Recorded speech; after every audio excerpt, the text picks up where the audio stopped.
Salam sejahtera Malaysia. Selamat datang ke channel Fels Lifestyle. Info padu, info hangat disediakan di dalam channel ini. Satu lagi keputusan mahkamah yang pasti menggemparkan, mengejutkan Muhyiddin Yassin dan Perikatan Nasional. Seperti yang kita sudah tahu, terutamanya kepada penyokong Muhyiddin Yassin yang pasti kecewa selepas Muhyiddin Yassin dituduh semula. Pada tahun lepas, pada bulan Ogos kalau saya tak silap, Muhyiddin Yassin dibebas dan dilepaskan. Dibebaskan daripada pertuduhan rasuah. Dan yang terkini, sekali lagi Muhyiddin Yassin dituduh semula.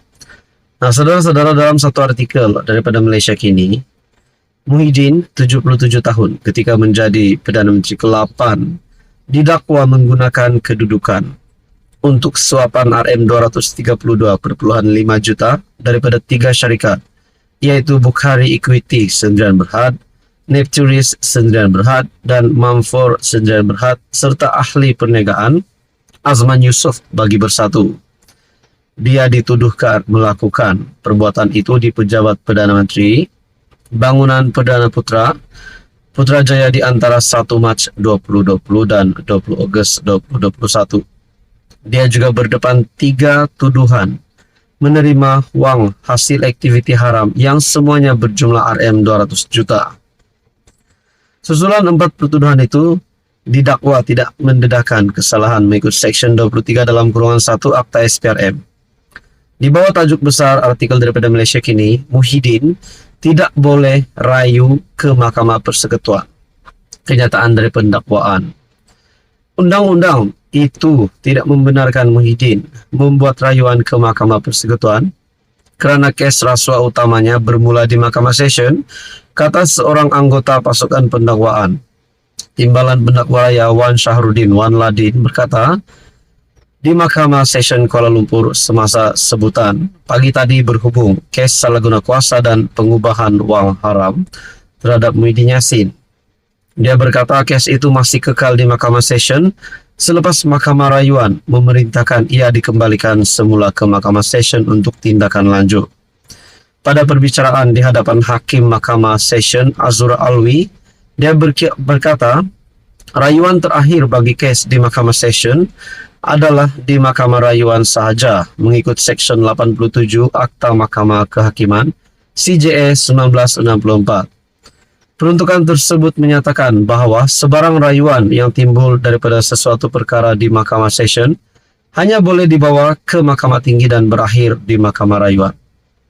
Pada 28 Februari lepas, Mahkamah Rayuan membatalkan keputusan Mahkamah Tinggi KL yang melepas dan membebaskan Muhyiddin daripada 4 pertuduhan salah guna kuasa yang dikaitkan dengan program Jana Wibawa.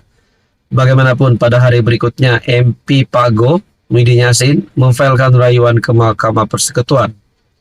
Wan Shahruddin memberitahu bahawa alasan rayuan Muhyiddin ke Mahkamah Tertinggi tidak diketahui mengikut undang-undang dan adalah bertentangan dengan Seksyen 87 CJA. Bagaimanapun, peguam Muhyiddin, Hisham Teh Pohtek, menyangkalnya dengan alasan rayuan boleh dibuat ke Mahkamah Persekutuan kerana rayuan di Mahkamah Rayuan adalah berhubung permohonan semakan di Mahkamah Tinggi yang bukan rayuan terhadap keputusan Mahkamah Session. Nah, saudara-saudara yang amat dihormati semua, artikel ini menyebut lagi, Presiden Bersatu itu merayu keputusan Mahkamah Rayuan pada 28 Februari yang membenarkan rayuan pendakwaan terhadap keputusan Mahkamah Tinggi yang melepas dan membebaskan dirinya. Dalam keputusan sebulat suara itu, panel 3 hakim Mahkamah Rayuan kemudian mengarahkan kes berkenaan dikembalikan semula ke Mahkamah Session. Menurut hakim, Mahkamah Tinggi terkilaf apabila memutuskan 4 pertuduhan berkenaan tidak mendedahkan sebarang kesalahan Muhyiddin yang juga pengurus CPN. Pada 15 Ogos tahun lalu, Mahkamah Tinggi membebaskan Muhyiddin atas 4 tuduhan menggunakan kedudukan untuk rasuah 232.5 juta bagi Bersatu selepas membenarkan permohonannya untuk membatalkan tuduhan terbabit. Saudara-saudara yang menikmati, sekiranya perkara ini akan sampai ke peringkat yang lebih serius, adakah Muhyiddin Yassin akan mengalami nasib yang sama seperti Najib Razak? Saudara-saudara, apa komen Anda? Sekian saja, teruskan bersama di dalam channel ini. Halo semua, salam sejahtera Malaysia. Selamat datang ke channel Vels Lifestyle. Info padu, info hangat disediakan di dalam channel ini. Terima kasih saudara-saudara, tuan-tuan dan puan-puan yang masih setia di dalam channel ini. Bersama dengan admin, hari ini dengan satu lagi pendedahan yang mengejutkan daripada SPRM. Sudah pasti yang bakal terkejut dan mungkin terkantoi adalah kroni Tun Dr. Mahathir Mohamad dan juga Dayang Zainuddin. Satu dapatan ataupun satu maklumat daripada Harapan Daily, saya mendapat maklumat ini dikongsikan daripada harapandaily.com. Syarikat kapal Mirzan disiasat SPRM selepas menerima RM 836 juta dari Petronas.